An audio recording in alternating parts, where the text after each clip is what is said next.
ឡើយចាំបាច់លួចលាក់ឬមួយអូនជុំពាក់ស្នេហ៍អ្នកផ្សេង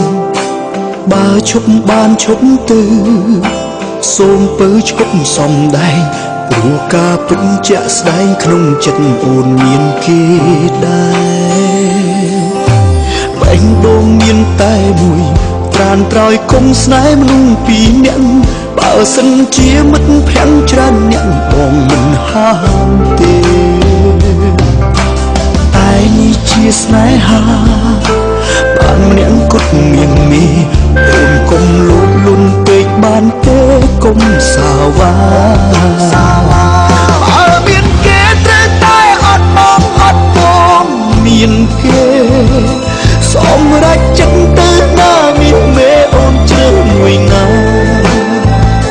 បើគេល្អជាងបងជ្រើសគេចុះណាជី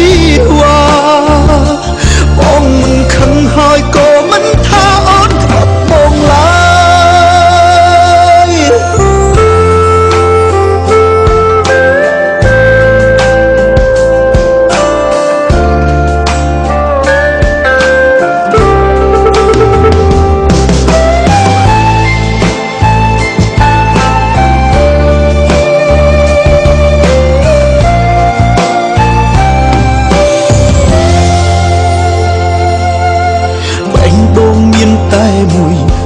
ត្រោយគុំស្នេហ៍មនុស្សពីរនាក់បើសិនជាមិត្តភក្តិច្រើនអ្នកបងមិនហាមទេតែនេះជាស្នេហាបានម្នាក់គត់ងៀងមីអូនកុំលូតលន់ពេកបានទេកុំសាវ៉ា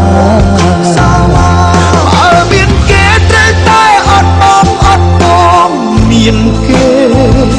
សម្រាប់ចិត្តទៅណាមានមេអូនជ្រើសមួយណាបើគេល្អជាងបងជ្រើសគេចុះណាជីវ៉ាបងមិនខឹងហើយក៏មិនថាអូនខ្វត់បងឡើយស្នេហាមិនមែនដូចខោអាវដោះដូរស្រេចចិត្តត្រូវស្មោះគ្នាអស់មួយជីវិតទើបស្នេហ៍ដល់ត្រើបើអូនសម្រេចចិត្តពេលនេះមិនហួសពេលឡើយបងនៅរងចាំស្ដាប់ចំឡើយឆ្លើយពីមាត់អូនបើអូនសម្រេចចិត្តក្នុងពេលនេះមិនហួសពេលឡើយបងនៅរងចាំស្ដាប់អូនឆ្លើយចេញពីមាត់អូ